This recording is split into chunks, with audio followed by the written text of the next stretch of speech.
Good morning, Dogwood. Good morning. Good morning. Good to see you guys. It's good to be here. So, you know, in the Competent Communicator manual, the first talk is the icebreaker. So this isn't an icebreaker, and this is my second time through the CC manual. And my intent is to extend the icebreaker a bit, just to talk about certain aspects, certain moments in my life, so you get to know each other better. It's one of the funnest things. I saw Edwina give her third or fourth icebreaker. So it's in that spirit as well. Well,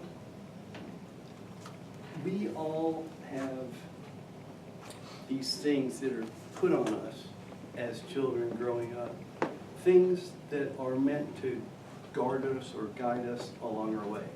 So our parents say, avoid drugs, avoid people that are doing stuff like that, choose your friends wisely. And in school, same thing, same message, avoid drugs, avoid drugs. You get these commercials, I don't know if you remember these on TV, that said, this is an egg. This egg is your brain. This is your brain on drugs. Well, all those things served me well, and I had no interest whatsoever in any illicit drugs or drinking or any of that stuff until on my second job, I was loading furniture in people's customers' cars, moving furniture around a furniture store and loading stuff. And one day, this guy said, I can't tip you with any money, but I'll give you a joint. I went, okay. Quickly put it in my pocket and forgot about it, right? So this is 1972. I was 15 years old, 1972, and you know, in high school, but no interest whatsoever. I just kind of stuck it away, didn't do anything with it. And later, I was asking this friend, hey, I told him about it. This guy tipped me at work. He gave me a joint.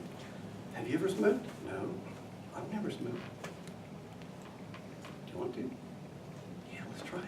So in that one moment, it went from a wall and a barrier, a series of walls and barriers that I'm not interested. That's for you guys, that's not for me. I'm over here, I'm fine, to a rampant curiosity. And that curiosity, you know, because when we did try to smoke it, nothing happened. Did you feel anything? No, I didn't feel anything. But that was enough. To change in that one day, in that one moment, my whole thinking process changed. And instead of having all these walls and barriers, they immediately disappeared. They were gone. All I had was curiosity. So over the next 5 years, from 15 to 20, it was one drug after another, after another, after another, from the hardest to the softest. One thing I did was not do the same one over and over again, because I didn't want to be addicted. But I did want to experience all these things, so we did that. With it came lots of other problems, though.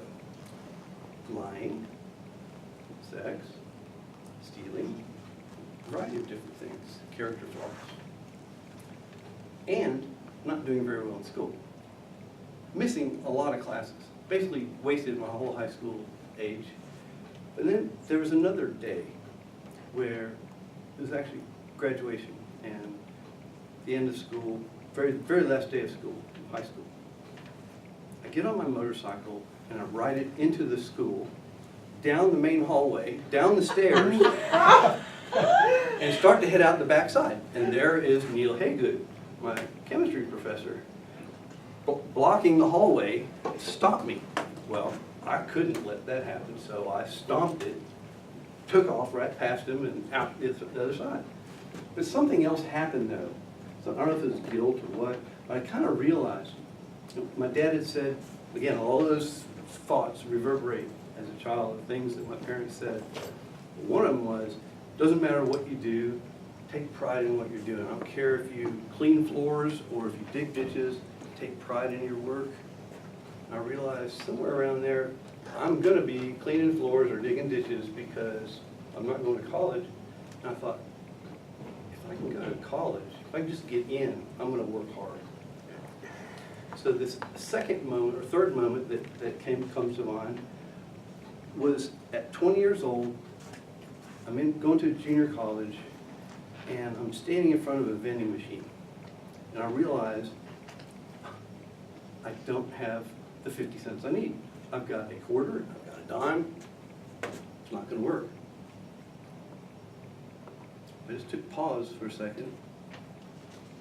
And sure enough, there was another quarter down there in the thing. And sounds really stupid, but that was kind of an aha moment. I'm thinking, okay, I just do my part and the rest will fall into place. And I did. So I got my Coke and went on my way. But behind me now, this is all part of what I'm going through now. It's a time of reassessment, trying to figure out where am I, how did I get here, and more importantly, where am I going from here? How do I take my life forward? Because I'm 60, and I'm having to, how did that happen? I was a kid, 15 years old, just a few days ago. And now, time's gone by, fast forward. Man, what a broken road back there. How did I get here and where do I go from here? So that's part of this reassessment, this thought process of who am I going to be? As I said earlier, it's not so important where you are as where you're going. So that's what I'm looking for. And I appreciate having you guys here as some of the best friends anybody could ever want or have.